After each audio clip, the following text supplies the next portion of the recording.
So I haven't done a video of me in a while.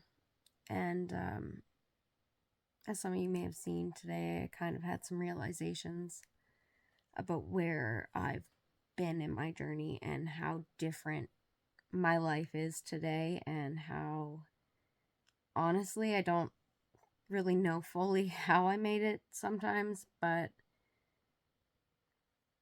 I am in a vastly different place than I was 4 years ago. And about 3 years ago, I started kind of documenting my journey more. And I post a lot about where I am now. And yes, I try to be real and share my pain and tell you what I'm still going through. But I want to acknowledge that not everybody is in this place of healing. And in order to honor my experiences, but also in order to honor yours, I wanted to share with you some of what you didn't see and talk to you a little bit about not the hurt that was inflicted upon me by others, but the deep pain that I felt and the place that I was, that place where I never thought that I would be here today, be happy, know what that felt like. I did take a lot of photos. Well, I didn't take a lot of photos, but I did take some photos back then as a way of showing, that depression was real and putting a face to depression and anxiety, which is what I thought, I was just dealing with at the time. And so, yeah, I'm going to share that with you. And some of these pictures are really vulnerable. We're talking 2019, 2020. Um,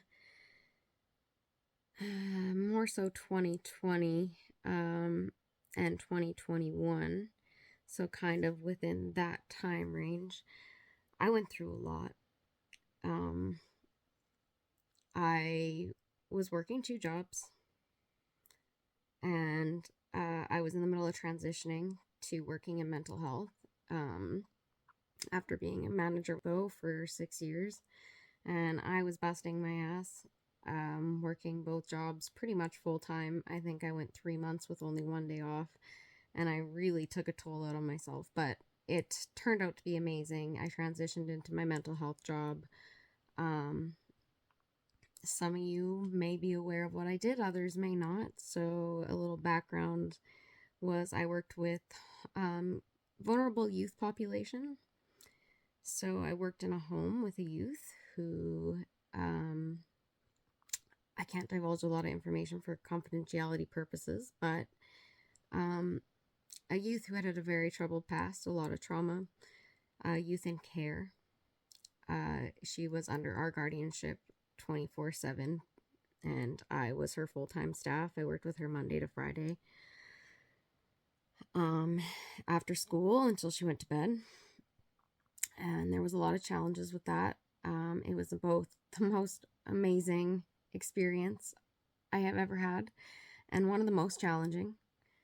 I have a lot of respect for people who can do that full time, because, like, for a lifetime, um, because I did it for as long as I did it, and as amazing an experience it was, I don't think I could ever go back into that same position again. Never say never. Experience teaches you things, but I think I have a new direction. However, I ended up off work due to right around when COVID started. COVID, of course, I got a cough, and so I was off work. It was before the testing was all figured out, so I had to wait a couple of weeks to get the testing done, and then I had to wait a couple of weeks, or 10 days or something like that, for my results. I can't remember now. But at the same time that this started happening, I was also undergoing testing because I had chronic pain in my back and shoulders that had been ongoing for a couple of years, and it was debilitating. I could barely lift a milk jug. Like carrying groceries, like anything. I lived basically alone. because my ex worked out of town. Um, so I was still responsible for taking care of our pets, taking care of the house, all this while dealing with that. And like I said, I'd been working 2 jobs full time, um, dealing with quite a stressful job at the same time. So, anyways, they weren't sure what was causing my chronic pain. I had seen a doctor, I had had some tests done, I had seen a physiotherapist, um, but there was no real answers as to what was happening. So, they were testing me for autoimmune. Of course, with COVID and autoimmune, those are not two things that mixed. So, I was off work while I was undergoing testing. But as I came back negative with everything, still no answers, and I was finally, confirmed COVID free, and I was able to start my transition to start back to work, I started getting massive amounts of anxiety.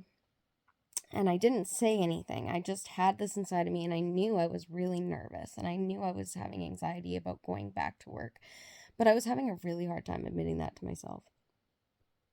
So, I sat with it and I got quiet and I kind of shut down. And one day, my ex said to me, like, you're not helping around the house. Like, all you're doing is laying around doing nothing. Like, he got really upset. He was off work at the time because of COVID, and I lost it. It was like the flip of a switch. I told him, I think I need help. I think I'm depressed. I think I'm having major anxiety. I think I mainly thought it was anxiety at the time, but I said I'm struggling. And the next morning when I woke up, I called a counselor. It was actually through COVID relief, and I ended up seeing a psychologist who told me I was dealing with major depression. It was literally like a flip of the switch. I had that morning the biggest meltdown and anxiety attack I can recall to this point, and I was in my bathtub crying, shaking. My ex was outside, had no idea this was going on. He took off to the gym, and when he came back, I had called for help. I have been off work ever since. During that time, I was working with a new doctor, trying to get on antidepressants. I was also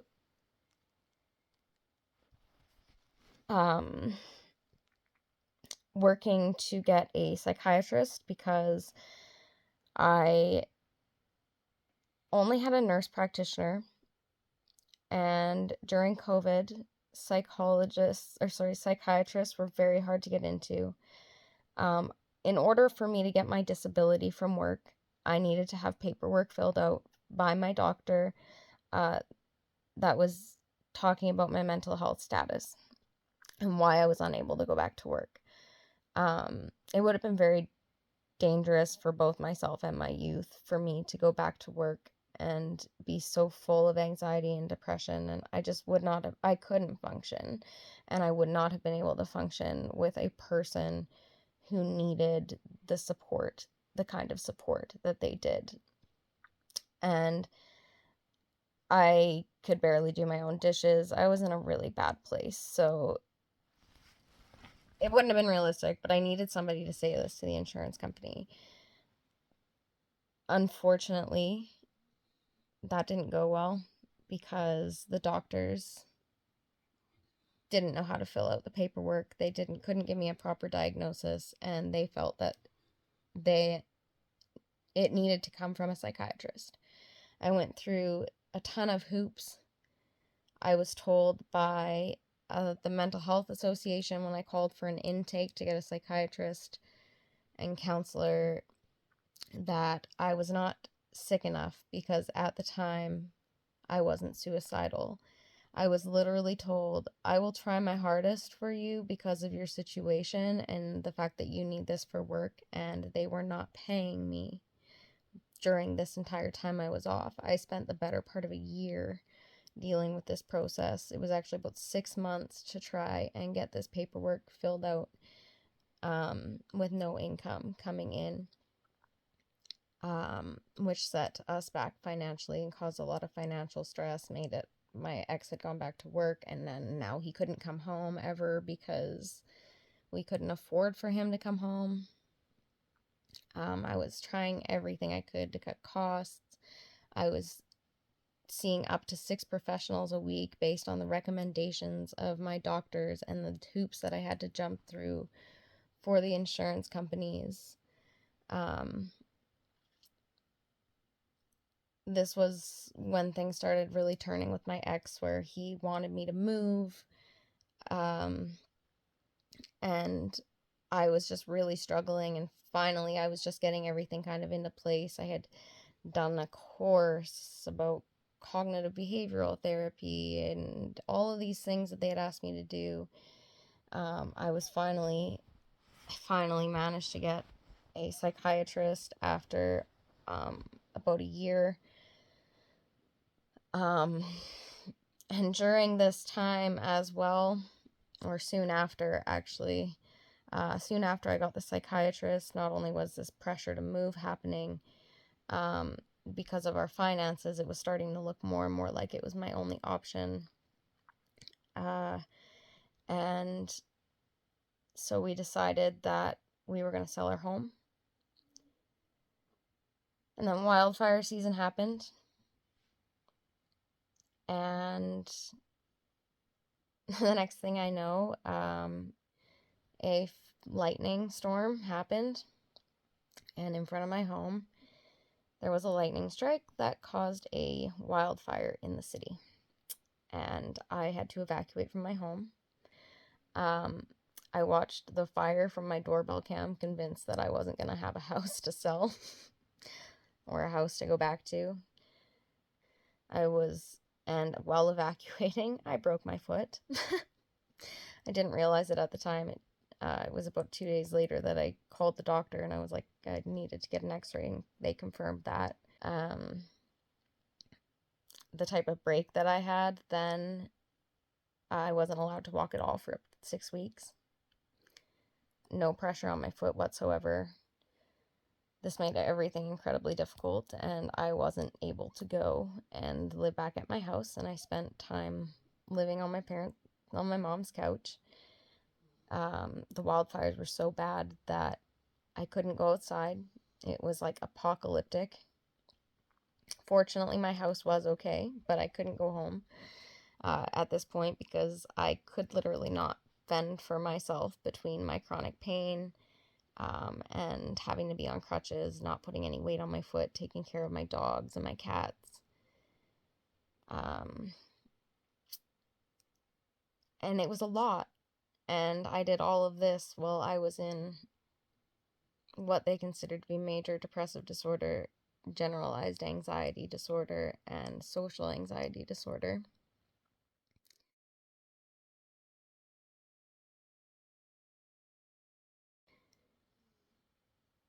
And it was a really dark time for me. I spent about 3 months living in my basement on my hide-a-bed in front of our TV.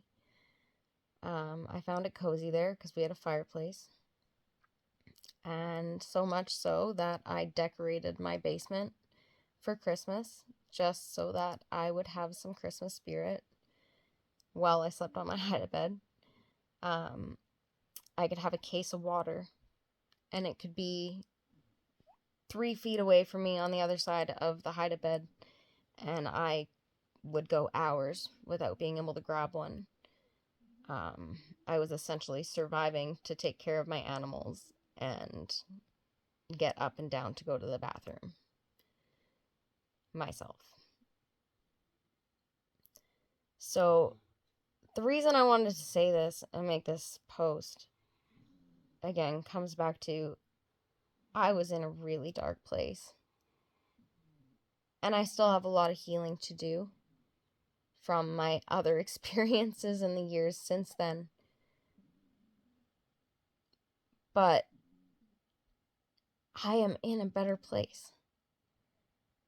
And even though I couldn't perceive that then, that everything looked hopeless,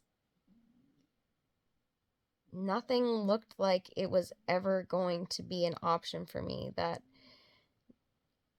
it was like the next shoe was going to drop any second, all the time, for years. And I want you to know that just because that's how you've spent a lot of your life, there was a lot before this, too, in my childhood and upbringing that contributed to what I'm healing now as well. But I want you to know that you can come from really dark places and find the light again. It is a journey, and just because you're not where you want to be yet doesn't mean you'll never get there. And when you do have days like I'm having today, where I'm sitting here and actually recognizing, wow, my experiences are so valid, and I am so proud of myself for somehow surviving that. But the only reason I survived that was because of myself. And I am so proud of that.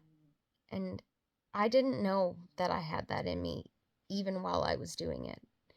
And one day, there can be a day where you are going to come back and look at your experiences.